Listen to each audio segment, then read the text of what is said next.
Greetings and salutations, viewers. Welcome to Connecticon 2016. We are here with Kevin J. Anderson, author of a ridiculous amount of books. An impressive amount of books, let's put it that way. An impressive amount of books, all of them worth reading. A lot of them, yes. And many of them here at their booth at Connecticon, should you be here to check them out. I've written Star Wars books and Dune books with Frank Herbert's son. I've written X-Files books and Batman and Superman, plus steampunk books of my own, and a zombie private detective series, and space opera series, and fantasy series. And I like to read, but I end up writing even more than I read. I know that feeling.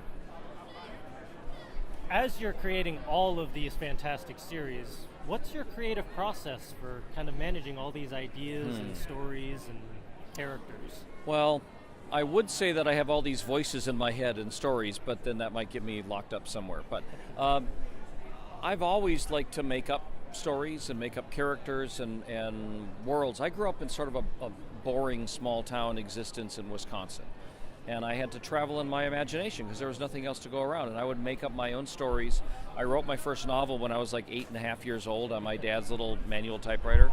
And I just kept writing my novels and stories and sending them around and getting rejected and over again. And I finally kind of broke in selling my first novel after some short stories, and then sold a fantasy trilogy, and then 4 more books, and then I got asked to write Star Wars, and it just kept rolling. And that's what I love to do, is writing. Well, if you ever get nostalgic for the typewriter feeling, we do have our Royal Quiet Deluxe over at our booth all weekend. Well, when I was 10 years old, I had saved up enough money from my allowance and from like doing weeding jobs and stuff like that, that I could either spend all of that money to buy my very own brand new bicycle, or I could spend the money to buy my very own electric typewriter. And I spent all my money on a Smith Corona electric typewriter. So That's what I wanted to be as a writer. Very cool. For the Dune series, what was that experience like, expanding on that universe? Well, I read Dune for the first time when I was about 12 years old, and it just blew me away. That, to me, Dune showed everything that science fiction could be. The world building, the politics, the religion, the adventure story, the characters. I just loved that book, and then I read all the other books. And then Frank Herbert passed away, leaving the story just on a cliffhanger. It didn't end.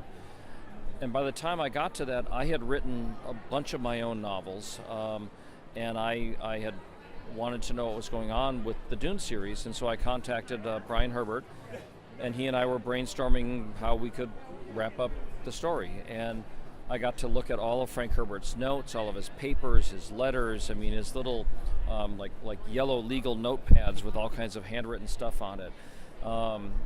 He had all of his papers put in an archive at a big university, and I'm locked in this room looking at all of his papers, and there was this one little piece of scrap paper, and his handwriting, it was like he had gotten up and written it on the notepad next to his bed, and it said, "Damn the spice, save the men. Is this the key to Leto's character?" And I just went, that's a seminal scene from that entire story, and it just gave me chills when I found that, so it was pretty cool. That's awesome. Of all the series and stories that you've written, which has been the most fun or engaging to play with? Oh, well, that's a tough question, because I don't take on anything unless I'm a fan. I didn't write the X-Files books except for the fact that I was a fan. I wouldn't have taken the job. And Star Wars, I was a huge fan when I agreed to do that. And Dune is my favorite science fiction book of all time. And I love Batman and Superman. And so I really enjoy doing it. And sometimes you get a lot more freedom than others. Like when I was writing the X-Files books, I was writing those books while the TV show was still on, so every week a new episode would come out. So I was pretty constrained in what I could do. Yeah. But in some of the Star Wars stuff, I did a whole series called Tales of the Jedi, which are 4,000 years or 5,000 years before the movies, depending on which series.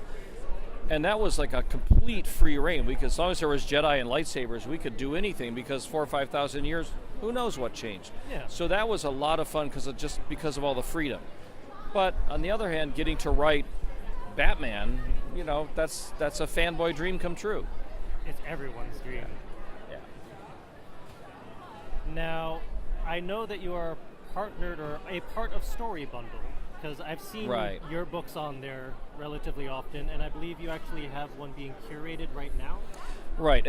For Story Bundle, the thing is, it's sort of a grab bag of 14 books or 12 books or whatever that I just, as the curator, I run around to my author acquaintances and I get them to give me books to put into this ebook, almost like an all-you-can-eat reading thing.